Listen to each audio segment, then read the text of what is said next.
in brilliant headdresses gathered to decide where they would fight and when.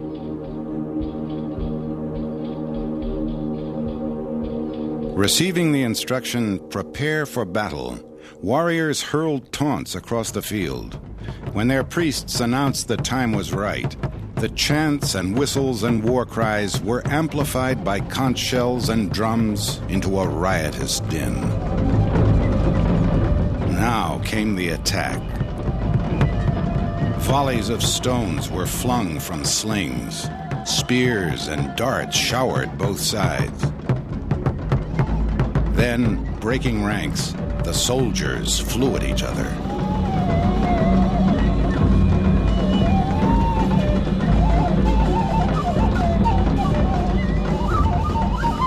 Amid the chaos of battle, men vied to show off their skill.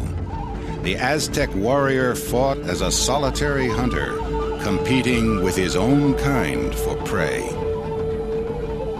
No warriors stood out more than the elite of the nobles, dressed in splendid costumes and terrifying headdresses, the Knights of the Eagle and the Jaguar.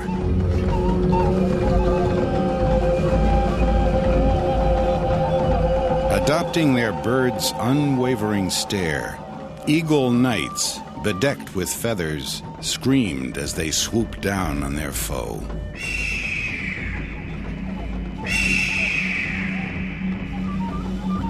With the stealth of a cat, the jaguars silently stalked their prey, then erupted in a frenzy as they pounced.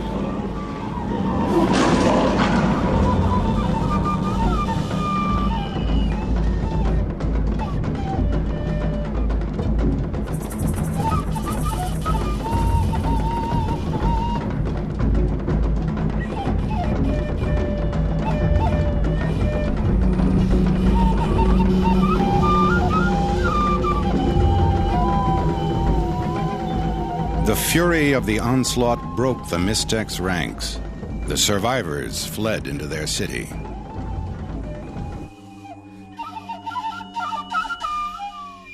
As the Aztecs fought their way through the streets, their captains urged them on to the Great Pyramid in the center. Baying and howling, they charged up the steps. At the top, jubilant warriors set the thatched roof of the temple ablaze. It was the signal for victory and pillage. Amid the ruins, Moctezuma dictated harsh terms. The Mixtec king was strangled, his family enslaved. A back-breaking tribute was exacted. 2,000 finely woven blankets, 8,000 bunches of quetzal feathers, 40 bags of cochineal dye, 20 bowls of gold dust, strings of beads, bales of cotton, and sacks of chilies and salt.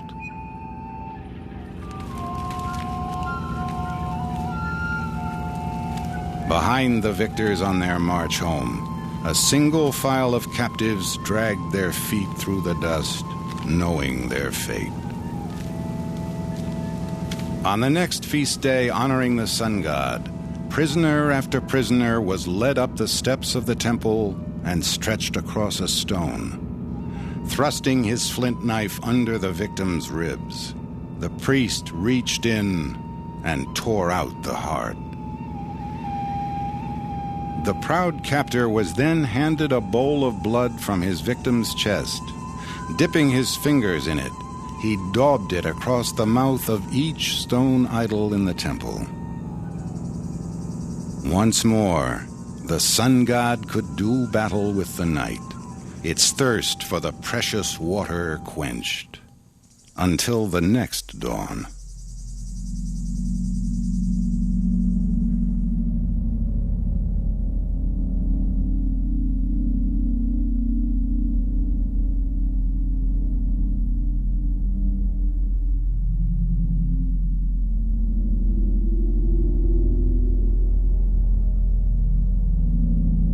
The world of the Aztecs was ruled by a pantheon of gods. But from that pantheon, one god had long been missing. Quetzalcoatl, the feathered serpent. Legend said he would return one day, a white man with a dark beard, coming from across the water. In 1519, he did. When Hernán Cortés entered the kingdom of the Aztecs, he was taken for a god. The Spanish themselves saw the dazzling white city of Tenochtitlan as heaven. They rode through immaculate streets, laid out with geometric precision. Fresh water flowed into the city along an aqueduct 6 feet deep. Vegetables flourished in terraced fields. Flower gardens perfumed the air.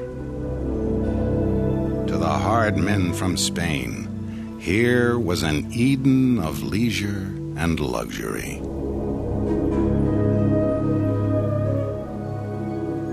When we beheld that broad causeway running straight and level to the city, we could compare it to nothing but enchanted scenes. Never yet did man see, hear, or dream of anything equal to the spectacle which appeared to our eyes on this day. I thought within myself that this was the garden of the world.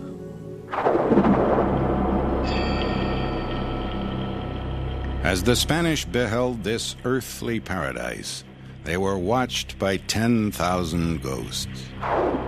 Victims of the Aztec priests, their heads severed from their bodies and skewered on poles.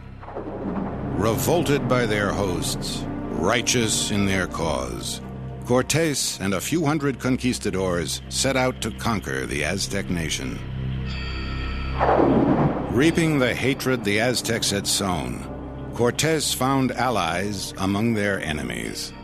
He cloaked himself in the mantle of a returning god and the aura of the mounted conquistador, half man, half beast, a creature unknown in the New World.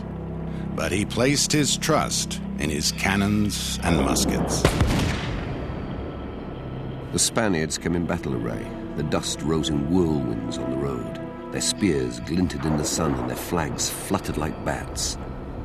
They made a loud clatter as they marched, for their coats of mail and their weapons clashed and rattled. Taking Moctezuma hostage, the Spanish settled into Tenochtitlan. The Aztecs soon discovered that horses were not demigods, nor were conquistadors.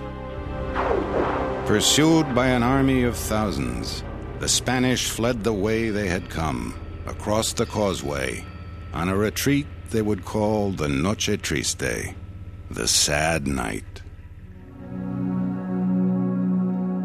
I'd taken part in many battles, but up to that time, when I saw the cruel deaths inflicted on our comrades before our very eyes, I'd never felt such fear.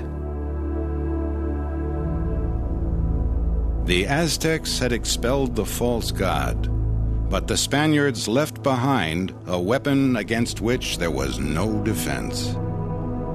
House by house, Tenochtitlan was ravaged by smallpox. 2 years later, Cortés returned. Its army weakened, its leader dead, the great capital of the Aztecs fell, and with it, their empire. This nation of warriors who lusted for blood, conquered by a handful of soldiers who killed for gold. Broken spears line the roads. We have torn our hair in our grief. The houses are roofless now, and their walls are red with blood. Worms are swarming in the streets and plazas, and the walls are splattered with gore. The water has turned red as if it was dyed, and when we drink it, it has a taste like brine. We have pounded our hands in despair against the adobe walls, for our inheritance, our city, is lost and dead.